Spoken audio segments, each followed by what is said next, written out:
And this is kind of where that whole concept of inevitability finally started to click in, where I'm just like, oh my gosh, now I get what people are talking about, like things will come to you. Like, you don't have to pursue things as hard, you don't have to force things to happen. They inevitably will move in the right direction.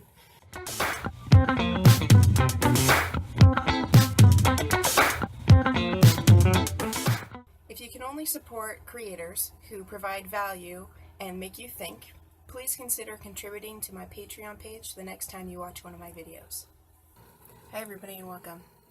I had kind of an interesting thing happen today, which is why I opted to make this video now. To you guys, it's probably not going to make that much difference, given that, you're not up past your desired time to fall asleep. But, given that I was planning on falling asleep and then had this idea and it just wouldn't leave me alone, I was like, yeah, so it's definitely something that needs to be shared, I guess.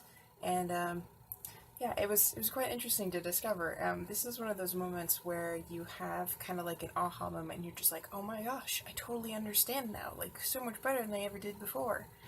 So the first thing that I realized is that when it comes to me and kind of like the life that I want, I think I've been holding myself back to a certain degree because I view myself as separate or different from everybody else. And while that can sometimes be a good thing, usually it makes you feel kind of isolated and alone, which is kind of what I have been feeling for the majority of my life. I think a lot of people who enter kind of the spiritual realm and whatnot do kind of fit that description. We feel like outsiders, like we don't really fit in, and me being a naturally rebellious person and possibly even an indigo child, as the term goes, I always felt like that. I marched to the beat of my own drummer, and it didn't quite match with what everybody else thought my life should look like. And even now, I still struggle, with this concept of, well, I should be like that, I should be that way, and all these other things. So I keep seeing myself as separate and as different. And it's humorous because I have been given many opportunities where I've seen the unity of the world, how we're all connected, how we're all one, how, ultimately everything returns to oneness in the end, that we're all just kind of segments of an overall picture, kind of like, different strokes on a painting. They're all separate strokes, but they're all part of one cohesive art piece, essentially. And, I don't know why, but for whatever reason I have difficulty translating particular lessons that I know to understanding within me. So, I understand them here, but I don't understand them here in the heart or in the soul, or, I haven't embodied the teachings. But one of the cool things I did tonight was I watched a Mind Valley video on YouTube.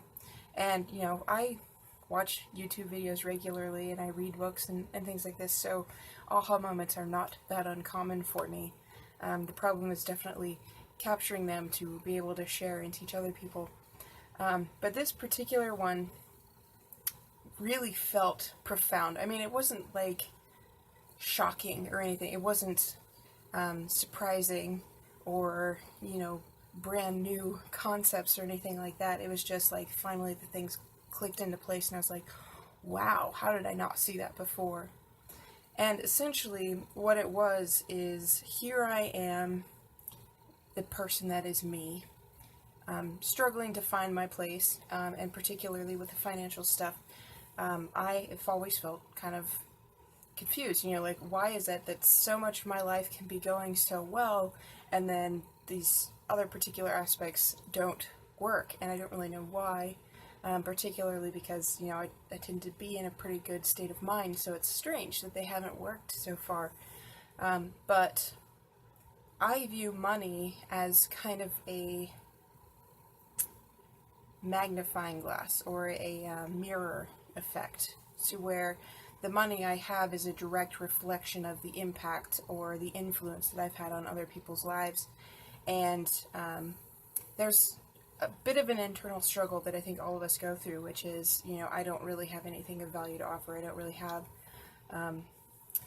anything to contribute. I'm not worth the attention, I'm not worth the money that does come my way, things like that.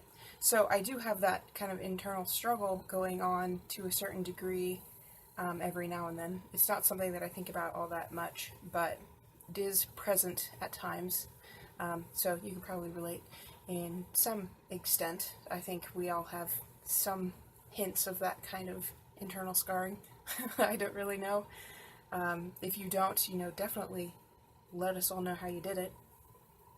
But what I discovered is that I keep viewing everybody else as separate. Like, they won't support me because they don't understand where I'm coming from. They can't understand where I'm coming from. I'm too different. I'm too weird. I'm too strange.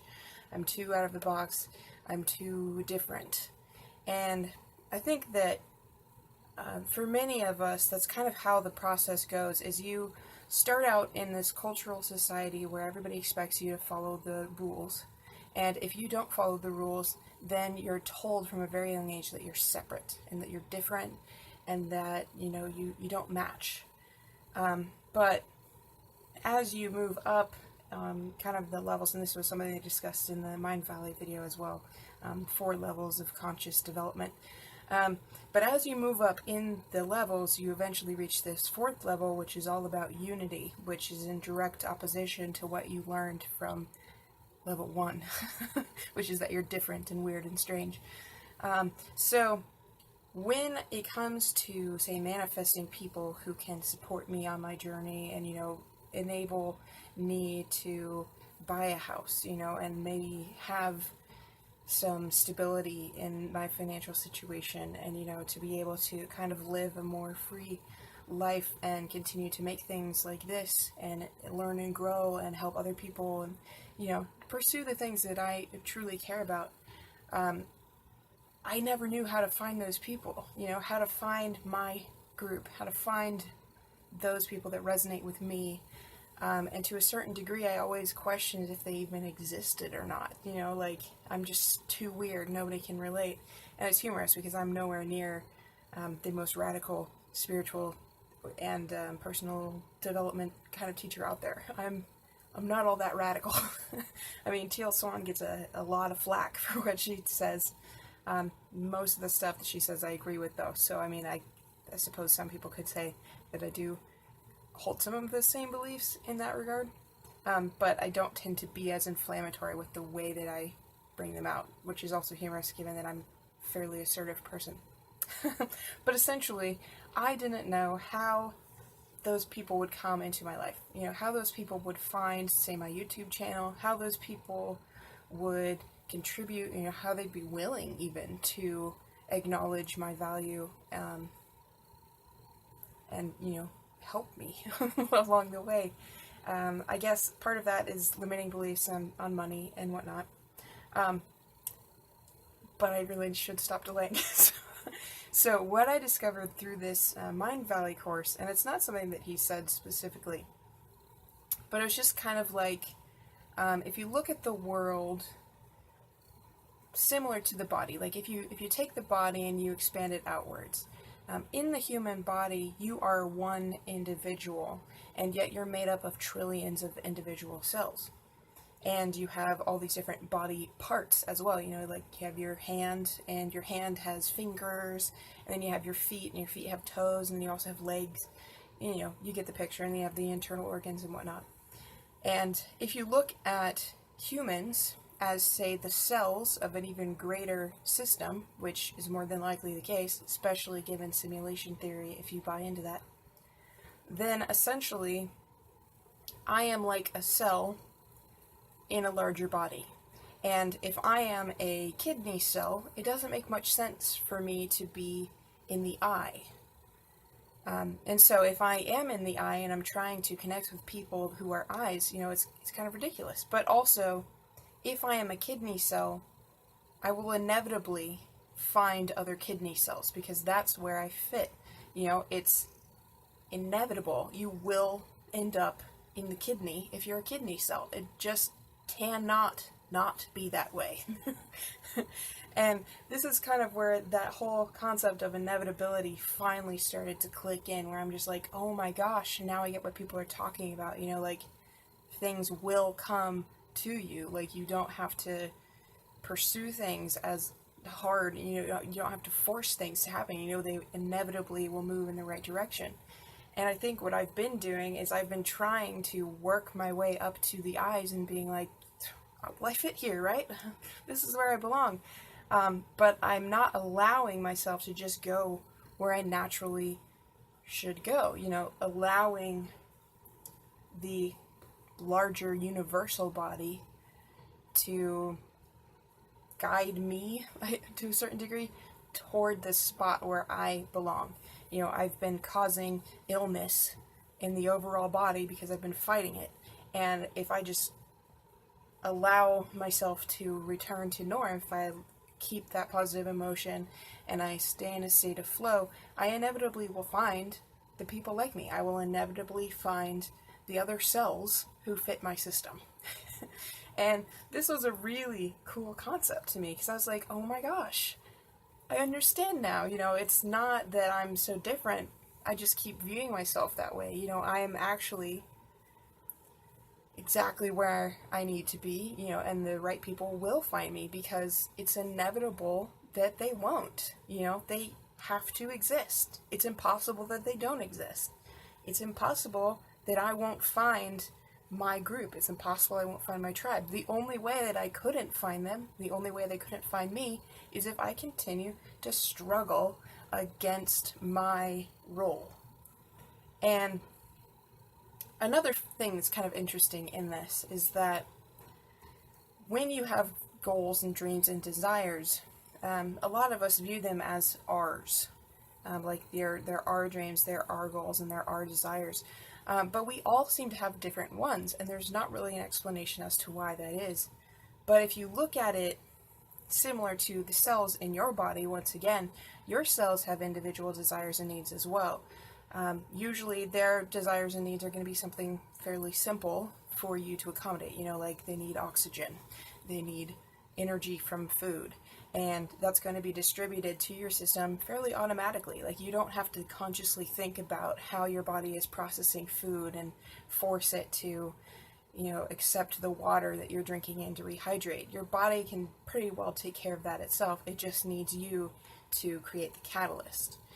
And I think that's similar to what we probably have as well. You know, the desires we have are actually very simple in the eyes of, say, the larger universal body, whatever that may be. And when we make a request, it comes automatically.